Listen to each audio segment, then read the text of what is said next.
அனைவருக்கும் இனிய வணக்கம். பக்தி ஒன் டுடே சேனல் வாயிலாக மீண்டும் சந்திக்கிறோம். எல்லா நண்பர்களும் எப்படி இருக்கிறீங்க? நல்லா இருக்கிறீங்களா? கோடை விடுமுறை, வெயில் ரொம்ப சுட்டெரிக்குது. கடந்த சில தினங்களுக்கு முன்னால பள்ளி குழந்தைகளுக்கெல்லாம் முழுவதும் விடுமுறை விட்டாச்சு. குழந்தைகள் அப்படின்னாலே ரொம்ப சந்தோஷமா இருக்குது அந்த வார்த்தைகள் சொல்லும் போது. ஆனா அந்த வெயில நினைச்சா ரொம்ப பயமா இருக்குது. அவங்களை எப்படி கையாளுவது? எங்க போறாங்க? இந்த சுட்டெரிக்கிற வெயில்ல எப்படி விளையாடுறாங்க? அவங்களை எப்படி சமாளிப்பது அப்படின்னு சொல்லி ரொம்ப யோசனையா இருக்குதா. பெற்றோர்கள் ஒரு பக்கம் கவலை, ஆசிரியர்கள் மற்றொரு பக்கம் கவலை. எல்லாம் தேர்வு முடிஞ்சு என்ன செய்ய போறாங்களோ நம்ம மாணவ கண்மணிகள், எங்க போய் விளையாட போறாங்களோ, வெயில்ல கஷ்டப்பட போறாங்களா அப்படிங்கிற மாதிரி பெற்றோர் ஒரு பக்கம் கவலை. நம்ம சமுதாயத்தின் தூண்கள்னு சொல்லக்கூடிய அடுத்த தலைமுறைகள், அவங்கள பற்றியான ஒரு சின்ன, அவங்களுக்கும் அந்த குழந்தைகளுக்கும் பெற்றோர்களுக்கும் இருக்கக்கூடிய விஷயங்களை ஒரு சின்ன விஷயமா நம்ம சிந்திப்போம். நவமணிகள், நவ கிரகங்கள், நவ ரத்தினங்கள் போல ஒரு 9 விஷயங்களை அன்பான பெற்றோர்களுக்கு, மழலை செல்வங்களுக்கு நம்ம ஒரு சிந்திப்போம். ஏன்னு பாத்தீங்கன்னா, நிறைய மாணவர்களுக்கும் பெற்றோர்களுக்கும் ஒரு சரியான தொடர்பு இருப்பதில்லை. இவங்க சொல்றத அவங்க கேட்கறது இல்ல, அவங்க சொல்றதை இவங்க கேட்கறது இல்ல. எங்க போறாங்க, எங்க வர்றாங்க, எந்த வெயிலுக்கும் பயப்படுறது இல்ல, எந்த தொடர்பும் இல்ல, பயமா இருக்கு. சமீப நாட்கள்ல நடக்கக்கூடிய நிறைய செய்திகளை பார்க்கும்போது சின்ன வயது மாணவர்கள் செய்யக்கூடிய சில செயல்களை எல்லாம் பார்க்கும்போது ஒரு அச்சம் கொடுக்குது எதிர்காலத்தை பத்தி. அவர்களுக்காக சில நேரங்கள் ஒதுக்கி நம்ம அந்த நவரத்தினங்கள், நவகிரகங்கள் மாதிரி ஒரு 9 விஷயங்களை கொஞ்சம் சிந்திச்சு பார்ப்போம். புகழ்பெற்ற லெபனான் கவிஞர் கலீல் ஜிப்ரான் ஞாபகம் வருது. அவர் உங்கள் குழந்தைகள் என்ற ஒரு அற்புதமான ஒரு கவிதை எழுதியிருப்பார். நீங்கள் அவர்களுக்கு உங்கள் அன்பை கொடுக்கலாம், உங்கள் எண்ணங்களை அல்ல.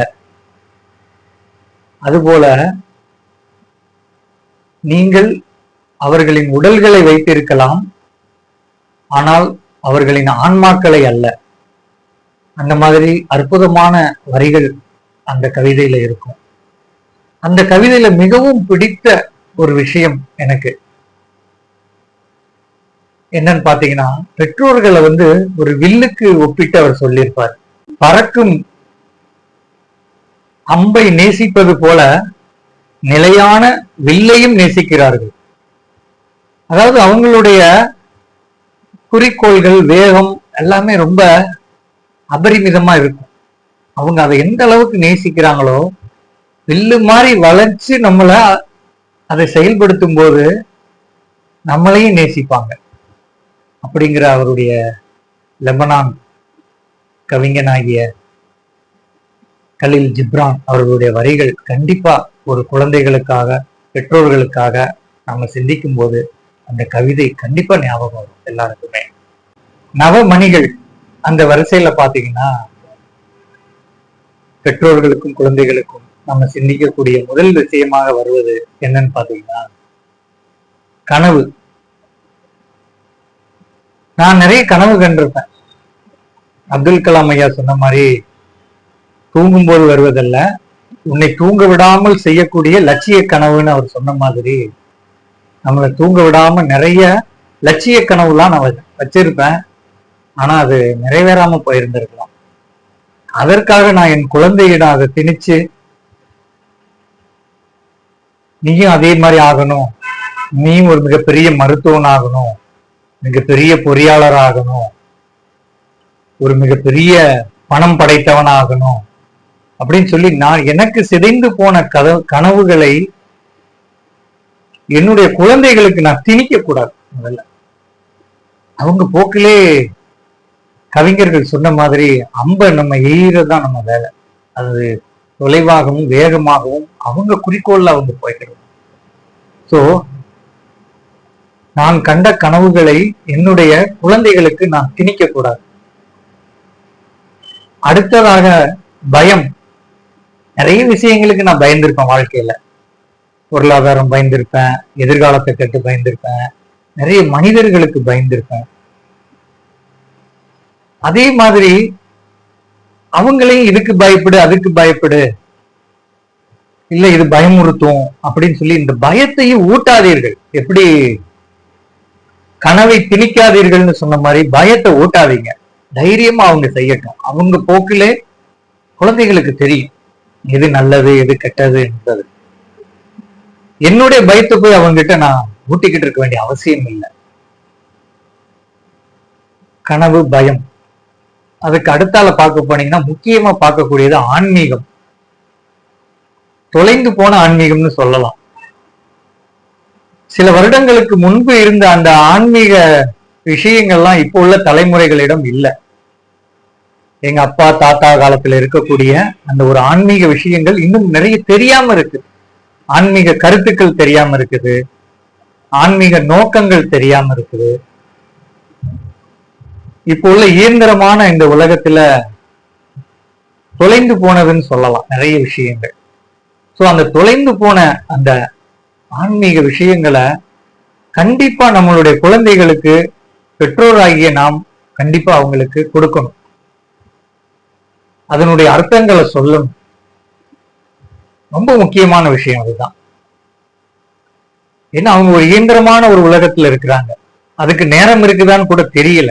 ஆன்மீகத்துக்காக நேரம் செலவிடுது. அதை கண்டிப்பா நாம அவங்களுக்கு உருவாக்கி தரணும். அதற்கு அடுத்தால பாத்தீங்கன்னா பொருளாதாரம்.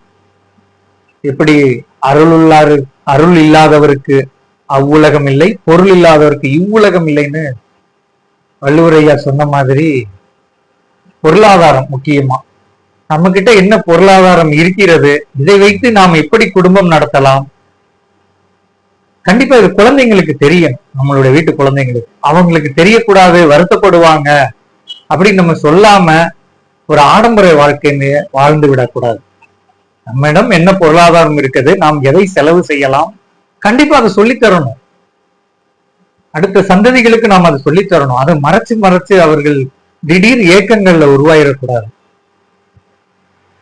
சோ துல்லிய மதிப்பீடு. எப்படி ஒரு நகையை மதிப்பீடுறோம், மில்லிகிராம் வச்சு இந்த நகையின் மதிப்பு இதுதான், அதுல நம்ம ஏற்ற இறக்கத்தோட மதிப்பிடுறது இல்லை. அந்த மாதிரி நம்மளிடம் இருக்க பொருளாதாரத்தை துல்லியமா மதிப்பிட்டு அதை கண்டிப்பா நம்ம குழந்தைங்களுக்கு நம்ம தெரிவிக்கணும். என்னிடம் இவ்வளவுதான் இருக்கிறது,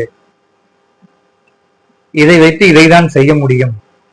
அப்பதான் அவங்களுக்கு அந்த பணத்தினுடைய அருமை தெரியும். அதற்கு அடுத்தால பாத்தீங்கன்னா அமர்ந்து பேசணும் அவங்க கிட்ட. நான் என்னுடைய பொருளாதார நிலையை நான் வச்சுட்டு துல்லியமா மதிப்பிட்டு நான் வச்சு சும்மா அதை கூட்டி வைக்கிறதுல அர்த்தம் இல்லை. அதை கண்டிப்பா நம்மளுடைய மாணவ கண்மணி முன்னாடி உட்கார்ந்து நம் வீட்டின் நிலை இதுதான், பொருளாதார நிலை இதுதான், இவ்வளவுதான் பொருளாதாரம், வருமானம் இவ்வளவுதான், அமர்ந்து பேசணும் அவங்க கிட்ட. அதை ஒரு எரிச்சலாகவும் ஒரு கோபத்தோடும் வெறுப்பாகவும் அவங்க கிட்ட சொல்லக்கூடாது. நிலை இதுதான், இதிலிருந்து எப்படி நாம் இதை உருவாக்கலாம். ஒரு நண்பன் போல நம்ம மாணவ கண்மணிகளை அமர்ந்து பெற்றோர்கள் பேசணும். அதுக்கு ரொம்ப ரொம்ப கடமைப்பட்டிருக்கிறோம். நம்ம அமர்ந்து கலந்து நம்மளுடைய துல்லியமான பொருளாதார விஷயங்களையும் குடும்ப விஷயங்களையும் மாணவ செல்வங்கள் முன்னாடி அமர்ந்து பேசியது பின்பு சில விஷயங்களை நம்ம முடிவு செய்து தினமும் செய்யணும். குறிப்பா பெற்றோர் செய்யணும். உதாரணத்துக்கு பாத்தீங்கன்னா காலையில சீக்கிரம் எந்திரிக்கணும், நான் ஒரு கோவிலுக்கு போகணும், நான் சிக்கனமாக இருக்கணும், சரியான நேரத்தில் மருந்து உட்கொள்ளணும், சரியான நேரத்தில் உணவு உட்கொள்ளணும், தாய் தந்தரிடம் தகவல் பரிமாறிக்கொள்ள வேண்டும், மனம் விட்டு பேச வேண்டும், இப்படி நிறைய விஷயங்கள் இருக்கு. சோ இதெல்லாம் அன்றாடம் அனுதினமும் நம்ம செய்யணும். சில நல்ல விஷயங்களை அனுதினமும் செய்யணும். நல்ல விஷயம் தானே அப்படின்னு சொல்லி இடைவெளி விட்டு செய்யக்கூடாது. அதனுடைய தொடர்பு போயிடும், பழக்க வழக்கங்கள் போயிடும், முழுமையா நிறுத்திடுவோம். நல்ல விஷயங்களை அனுதினமும் செய்யலாம், அன்றாடம் செய்யலாம், அது ஒரு பழக்கமாக மாற்றிக்கொள்ளலாம். நாம் எடுத்துக்காட்டா மாற்றும் போதுதான் நம்ம பார்த்து குழந்தைங்களும் மாறுவாங்க. ஒரு காலையில சீக்கிரமா எழுந்திருக்கிறது, சுத்தமாக இருக்கிறது, சுகாதாரமாக இருக்கிறது, உடல் நலன்களை பேணிக் கொள்வது, இந்த மாதிரி நிறைய விஷயங்கள் இருக்கு. எந்த நல்ல விஷயமாகட்டும் முதலில் நாம் கடைபிடிக்க வேண்டும், பின்புதான் அவர்களை கடைபிடிக்க சொல்ல வேண்டும். மாணவர்களுக்கு வெயில்ல ரொம்ப விளையாடாத, நான் வெயில்ல சுத்தாம இருக்கேன், தேவையான விஷயங்களுக்கு போயிட்டு நான் வந்துடுறேன். சோ இந்த மாதிரி அமர்ந்து கலந்து பேசி சில தவறுகள் ஏற்படலாம். பெற்றோர்கள் சில விஷயங்கள், சின்ன சின்ன தவறுகள் ஏதாவது நான் செய்யலாம், முதல்ல அதுக்கு மன்னிப்பு கேட்டு பழகணும். நான் என் பையன்கிட்ட போய் மன்னிப்பு கேட்கறதா, அல்லது என் மனைவி கிட்ட போய் மன்னிப்பு கேட்கறதா, இல்ல என் நண்பன் கிட்ட மன்னிப்பு கேட்கறதான்லாம் இல்ல. மன்னிப்புங்கிறது எவ்வளவு ஒரு பெரிய விஷயம். மனசு பிளஸ் இட்டல்பாங்க. அந்த மனசுல நிக்கக்கூடிய விஷயம்தான் மன்னித்தல். மன்னிக்கணும். நான் ஃபர்ஸ்ட் என் குழந்தை சின்ன தவறு செஞ்சிருந்தா கூட மன்னிக்கணும். நான் தவறு கேட்டா மன்னிப்பு கேட்கணும். என்னையும் நான் மன்னித்துக் கொள்ள வேண்டும், அடுத்தவர்களையும் மன்னிக்கணும். அந்த மன்னிக்கக்கூடிய விஷயங்கள் அந்த தவறை திருப்பி செய்யாம இருக்கணும். அதுதான் உண்மையான மன்னித்தல். அப்புறம் முக்கியமான ஒண்ணு பாத்தீங்கன்னா, பகைமையை மறத்தல். நிறைய ஏதோ ஒரு பிரச்சனையா இருக்கும், எனக்கும் என்னுடைய சொந்தக்காரர்களுக்கோ நண்பர்களுக்கோ, எதுக்குன்னே தெரியாது. அதை கொண்டு நான் அடுத்த தலைமுறைக்கு நான் கடத்தி செல்வேன். அதை தேவையில்லை, என்ன காரணம்னே தெரியாது. என் முன்னோர்கள் யாரையோ பகைச்சிருப்பாங்க, அதை நான் என்னுடைய அடுத்த தலைமுறை வரைக்கும் கொண்டு போவேன். வேண்டாம், எதுக்குன்னே தெரியல, விட்டு எல்லாத்தையும் கை கோர்த்துக்கிடுவோம். எல்லாரும் நம்ம நண்பர்கள் மாதிரி இந்த மன்னிப்பு கெடுத்தால அதை உருவாக்குவோம். சோ இறுதியாக இந்த சமுதாயத்தோடு கலந்து இருக்கும், தனிமையில இருக்க வேண்டாம். நான் என் குடும்பம் அப்படி இருக்க வேண்டாம். நம்ம முதல்ல குடும்பமா சரியாயிட்டு போய் இந்த சமுதாயத்துல எல்லோரும் மின்பெற்று இருக்க வேண்டும்ங்கிற மாதிரி எல்லாரும் கூடயுமே நம்ம இணைந்து சங்கமித்து வாழ வேண்டும். அந்த சங்கமத்தில் தான் நானும் இந்த சமுதாயத்தில் ஒரு அங்கம்ங்கிற மாதிரி ஒரு உணர்வு ஏற்படும். நவமணிகள் வரிசையில பார்க்கும்போது முதலில் கனவு திணிக்க வேண்டாம், பயம் ஊட்டி வளர்க்க வேண்டாம், ஆன்மீகத்தை தேடி கண்டுபிடித்து கொடுப்போம், பொருளாதார நிலையை துல்லியமாக உண்மை நிலையை அவர்களிடம் அமர்ந்து பேசுவோம், சிறு சிறு தவறுகளுக்கு மன்னிப்பு கேட்போம், அவர்கள் செய்தாலும் மன்னிப்பு அளிப்போம், நல்ல விஷயங்களை அன்றாடம் அனுதினம் கடைபிடிப்போம், பகைமையை மறப்போம், சமுதாயத்தோடு ஒன்றிணைவோம். இந்த மாதிரி 9 விஷயங்களை நம்ம பெற்றோர்களாகிய நாம் கடைபிடித்து குழந்தைகளுக்கும் எடுத்து கூறும் பொழுது இந்த சுட்டெரிக்கும் வெயில்கள் நம்மளை ஒன்றும் செய்யாது, பயப்பட வேண்டாம். அவங்க யாரோ நம்ம யாரோ இல்லை.